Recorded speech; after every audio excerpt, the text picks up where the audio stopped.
All right, today we are diving into a truly monumental work of history, Chancellor Williams's The Destruction of Black Civilization. In this first part of our explainer, we're going to trace the lifelong quest that drove him to rewrite a history he believed had been deliberately buried. So Chancellor Williams kicks off his book with this incredibly haunting legend from ancient Sumer. The story goes, a traveler comes across the ruins of a great city and asks an old man, what happened to the black people who built this? And the old man just gives this simple, devastating answer. It really sets the stage for everything. This core idea that for a people to survive, they have to know who they are and where they come from. And that legend, it just perfectly frames the central mystery that Williams would dedicate his entire life to solving. What on earth happened? How could a people who basically pioneered civilization end up conquered, enslaved, and at the very bottom of the global ladder? Now, the search for an answer like that, you might think it started in some fancy university library. But nope, it actually started with the simple, piercing questions of a child, just trying to make sense of the world he saw. Picture this, a young Chancellor Williams, just a fifth grader in South Carolina, surrounded by cotton fields.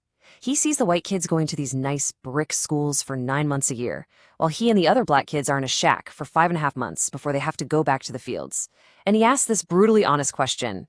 The thing is, nobody, not his teachers, not the preachers, not even his parents, could give him an answer that made sense. And that question, that was the spark for his entire life's journey. So as a teenager, he just starts reading, devouring every book he can get his hands on. And what he finds is, well, it's a completely different story from the world he's living in. The books are telling him that the land of the blacks was the cradle of civilization, that ancient Egypt, an all-black nation, that black people were the pioneers in science, medicine, writing, and building in stone. So you can see the massive contradiction he was facing, right? It led to this fundamental question. If black people were once at the very forefront of human achievement, how is their civilization so utterly destroyed that their skin color itself became a symbol of inferiority? This puzzle, this paradox, it would drive the rest of his work.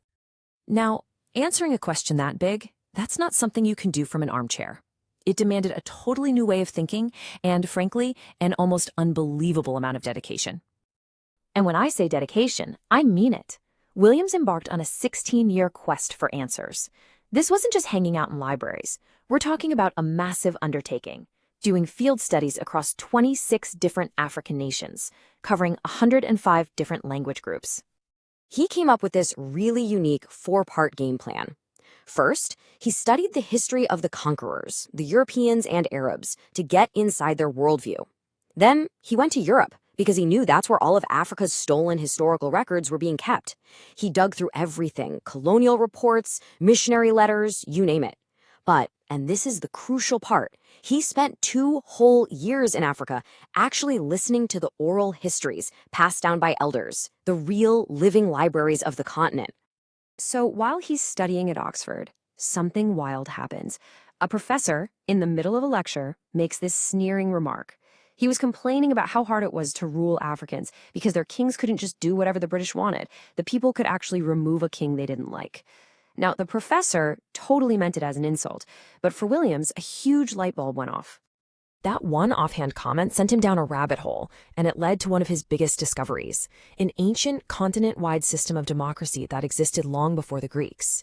He found that all across Africa, there was this common constitutional system where the people were the real rulers.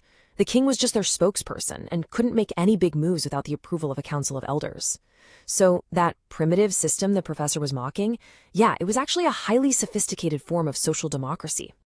Okay, so armed with this new understanding, Williams turns his attention to the history books themselves, and he starts to see them not as honest records, but as weapons of control. He basically put Western and Arab scholarship on trial for deliberate, systematic distortion. He pointed out this key trick used to erase black achievements, especially in places like Egypt. You know how in the US, the one-drop rule meant that any African ancestry made you black?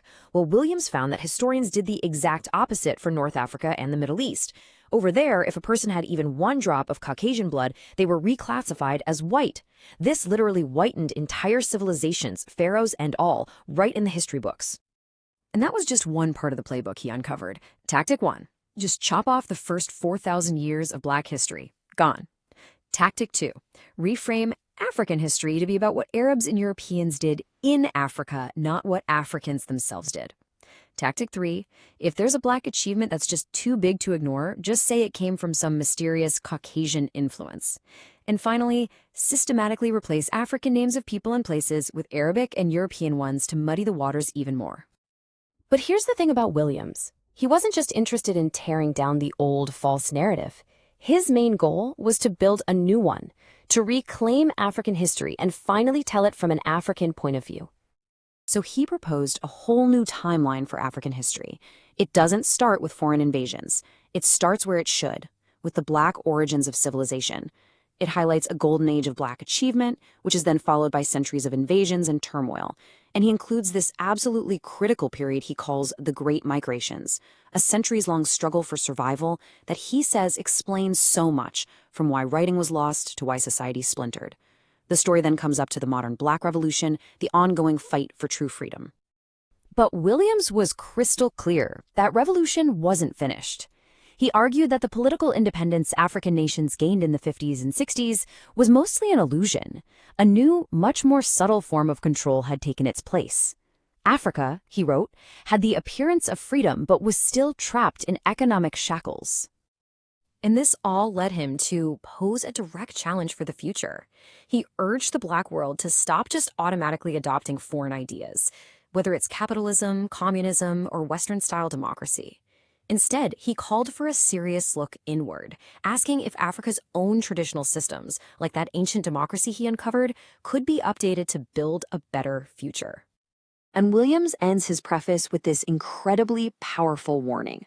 For him, this wasn't some dry academic exercise. He truly believed that understanding this lost history, learning its lessons, its strengths, its weaknesses, its wisdom, was a matter of survival.